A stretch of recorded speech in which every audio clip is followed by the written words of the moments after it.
Bienvenue au cœur de l'info sur France 24. Il est 19 h à Paris, à la une de l'actualité au Proche-Orient. Des négociations qui ont repris au Caire, en Égypte. 19h10, le débat consacré à l'actualité au Proche-Orient alors que les espoirs d'une trêve à Gaza semblent repartis. Alors, où en sont ces négociations sur une éventuelle libération d'otages en échange de prisonniers palestiniens? Que peut-il se passer à Rafah où Israël se prépare? Et puis, quels sont les enjeux finalement de ce sommet qui a lieu en ce moment même en Arabie Saoudite et qui regroupe l'ensemble des leaders arabes? Voilà les questions que nous allons poser à nos invités. Ça sera dans une dizaine de minutes. On démarre avec l'actualité au Proche-Orient. Anthony Blinken qui est en Arabie Saoudite avant une visite en Israël demain.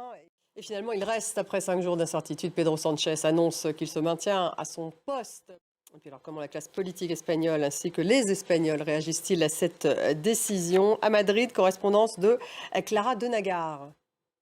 Et puis à Paris, sachez que la garde à vue de Gérard Depardieu a été levée. L'acteur avait été placé en garde à vue ce matin suite aux plaintes de 2 femmes. Il a été convoqué pour être auditionné. C'est une nouvelle étape dans les enquêtes pour agression sexuelle le visant. Et puis Mayotte en alerte, le nombre de cas de choléra a doublé en 2 jours. 26 cas ont été recensés. Ce qui inquiète les autorités, c'est que pour la première fois, des cas autochtones ont été identifiés. Elsa Assalit avec Mayotte la première. Actualité en Afrique, les Togolais qui ont commencé à voter afin d'élire députés et conseillers régionaux. Merci de nous avoir suivis. Dans quelques minutes, le débat il est consacré à l'actualité au Proche-Orient, à ces négociations qui ont lieu en ce moment même au Caire pour la libération éventuelle d'otages contre la libération de prisonniers palestiniens. Que peut-il se passer à Rafah? Ça, c'est l'autre question que nous allons poser.